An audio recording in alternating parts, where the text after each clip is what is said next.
Alright, this is episode 279 called Forward Command. So if you know something different about this video, I don't know if you're watching or just listening to it, but I am going to try a video podcast now. Record it, I'll put it on YouTube. Should be available Spotify, but a little experiment we're going with. So anyways, back to the point of Forward Command. So we had a fire recently, and I ended up being one of two battalion chiefs that showed up. We had fire on the third floor of apartment complex, open stairwell. I think I actually beat the other BC by seconds, right?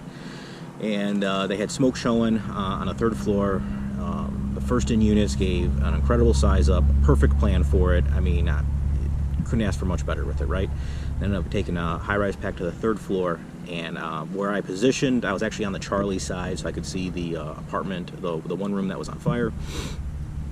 And he pulled up behind me. I'm like, man, this is pretty good. We get to watch it, but I'm like, man, I feel like that's something we should do, the forward command. So I told him, hey, I'm going to pass command to you, and I'm going to go to Division 3 to be the supervisor there. I've never seen a division supervisor like in this role before. On any calls I've been on, I've learned about them. I like the idea of it. So went up there and I took over as Division 3 and allowed the crews to work. So it all went pretty good. I learned a lot from it, for my own sake. So like I said, I've never seen a forward command position used. So I wanted feedback, right? I talked to the other BC. I said, hey, how did that work? Did you like it? You know, I think it went well, but what do you think? And he goes, it was good. Allowed him to, he had a good vantage point from his side, and he could worry about other things while I was concentrating on almost like the tactical part, right? And so then I went to one of the captains there, and I go, hey, man, I said, I'm looking for some feedback. What'd you think of it? And he said it went very well, and what he liked is it took a lot of pressure off him, so he could concentrate on his task.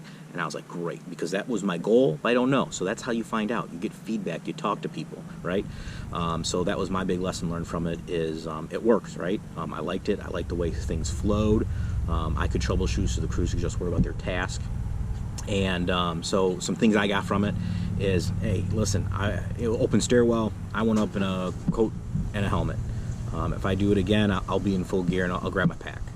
I think that would allow it better, because a couple times I kind of want to get a viewpoint of what was going on in the apartment, and I probably got a little closer than I should have, right? Lesson learned. So I would do that, and also I would have realized, because I ended up calling for a second line, and so we did a vertical stretch for that, and I would have I wish I would have recognized that there was an extra high-rise pack sitting there that we could have just lowered down. All right, those are things I learned from it. As a captain, I'll tell you right now, I always had a plan. I had multiple plans for each incident, and I never had one go 100%. And there was always something I'm like, I screwed that up. I could have done that better, right? That's just, I feel like I've learned about this. It's always going to be fluid and dynamic. Have some plans, but you got to be able to adjust on the fly for it, right? So that was my big takeaway. And what was interesting is conversations with other guys is lesson of the day for this is it works until it doesn't work.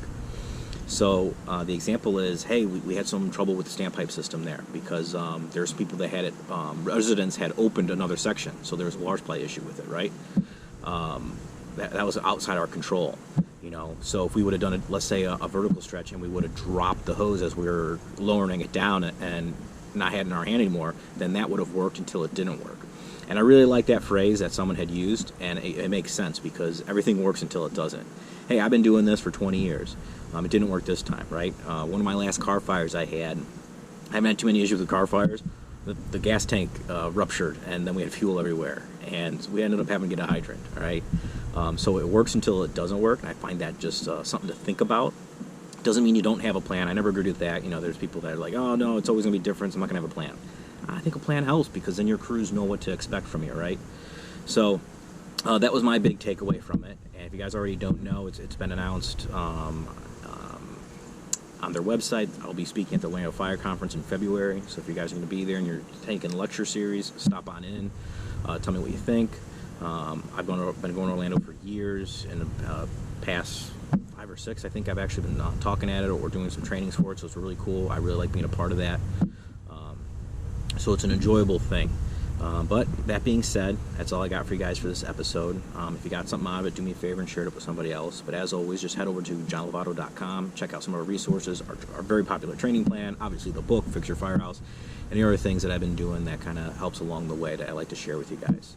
So that being said, I'll talk to you guys next time.